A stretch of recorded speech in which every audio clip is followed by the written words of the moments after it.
I say, don't marry who you love. I say, love who you marry. Because that's what the Bible teaches. If you love somebody and God approves of that person, that's good. It's an added advantage. But you may love somebody and God will say that's not the person. You will sacrifice your love and marry who God says. And so you are asking the question, you say, if I don't marry who I love, who should I marry? You marry the person God leads you to. Number 2, you marry a person that fears God, that is under the government of God. And number 3, you marry the person that is compatible with your purpose. If you find these 3, you will love that person. But if you marry somebody you love who God is not choosing for you, or you marry somebody you love who is not under God's government, and you marry who you love and he does not compact with your purpose, after a few years you will discover that that love will vanish. Because if you study love itself in context, you will discover that it will be impossible to really get to love somebody that you have not understood and have not trusted. Because love has 3 cadres. The first cadre of love is affection. The second cadre of love is understanding. Understanding is superior to affection. If you start working with somebody and you journey for a while, if you can't understand yourself, you will discover that the lack of understanding will destroy the affection that once existed. Because affection is superior to understanding is superior to affection in the ladder of love. And then when you move a bit further, you will now discover that the third ladder or the third rung on the ladder is trust. Trust is superior to understanding. If you don't trust somebody, you will discover that understanding will collapse, affection will also collapse. And so when you are even talking love, you cannot really explore love in its fullness unless as you marry somebody and live with a person for a long time. That's why God commands people to love who they marry, and He doesn't really endorse who you love before you get married. If you do and God chooses that person, it's another advantage. And if you have studied love also, apart from this ladder that I've explained to you, there are 4 things you will discover about love. Because there are 4 words for love in the Greek. The first word for love is phileo. The second word for love is eros. The third word for love is storge. And the fourth word for love is agape. Love is deeper than the feeling. The word phileo is a kind of love that is created by circumstance. And that kind of love runs on emotion. So if I'm in a place with somebody for a while, because that location kept us in that place, we are going to discover that there are few things that connect us. And so because of that circumstance that is created, we will begin to bond in a way. That kind of love is called phileo. If you change that circumstance for a while, that love will begin to die. Because that love is orchestrated by circumstance, and that love runs on emotion. If you change the circumstance and you alter the emotion, that love will die. It's called phileo. Friendship operates at that level. And then you have what we call eros. Eros is romantic love. Romantic love is motivated by your definition of beauty. It's an affection that goes in the direction of what you consider to be beautiful. And so, for example, if you consider a fair complexion to be beautiful, when you see somebody that is fair, you will get to develop that kind of affection towards that person.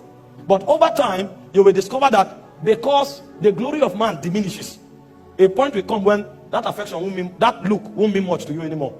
And ask those who are married, they will tell you. When you get married, you are going to discover that as powerful as sex is, even sex will become a responsibility. It's when you are not yet married that demons are touching your emotion. You say, hey. When you get married, you will know that demons were involved. You saw the lady's leg, you say, Jesus. When you get married, you will discover that that leg can be on your head. You will be burdened.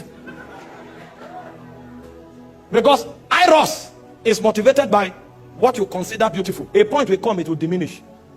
You will now discover that eros is not enough to bond you. That's why those who run to marriage because of sex, after 1 month they run out. And the people you meet before you get married, most times, is phileo and eros you feel for them. The higher kind of love is called storge and agape. Storge is companionship. Storge is built by understanding. Storge is not dependent on emotion. That's why people who have understanding, when they become old, at 70, you will see them hold themselves walking together. It's called companionship. There are 2 things that bet storge. One is understanding, another is covenant. And covenant runs on blood. So the relationship you have with your brother and your sister is called storge. That love originates from your bloodline. And so you will discover that you will live with your brother for many years. Even if you fight, a point will come, you will need that person. And if you are quarreling and the person dies, you can't sleep. You will not feel it in your mind. It will be a weight on your chest. If you have lost somebody before, you will know.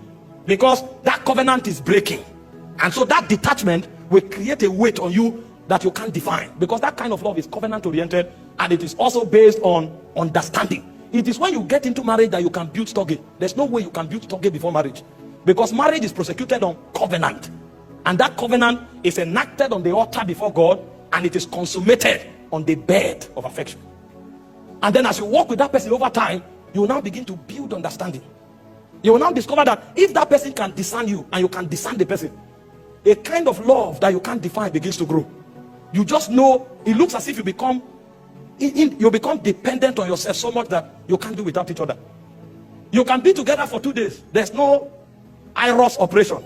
There's no sex. But you are gisting and talking to yourself as though sometimes you even gossip with one another. What's happening is talking. You will discover that in one day you talk to yourself more than 20 times. And it's not that initial. This time around is dependence. Companionship is being formed. But it is rooted in what? Understanding. And understand time. And it's also rooted on covenant. And there's no covenant before marriage. So you can't enter the realm of stoge until you get married. And then the final one is agape. Agape is sacrifice. Agape is self-denial. The reason you can build agape is not even because you have a connection with that person.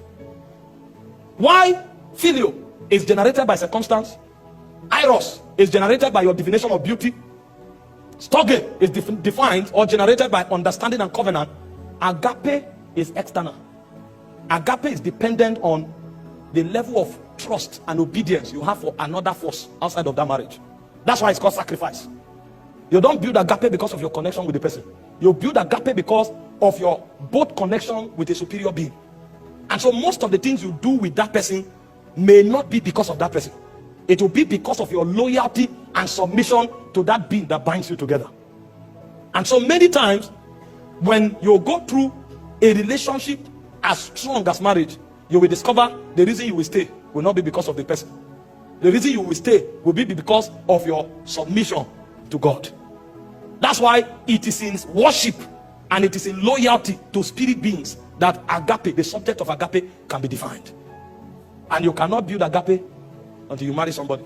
Thank you for watching this video. If you enjoyed it, make sure to subscribe to my YouTube channel for more content like this. Don't forget to like and share my videos to help spread the word. Your support means a lot, and I look forward to seeing you in the next video.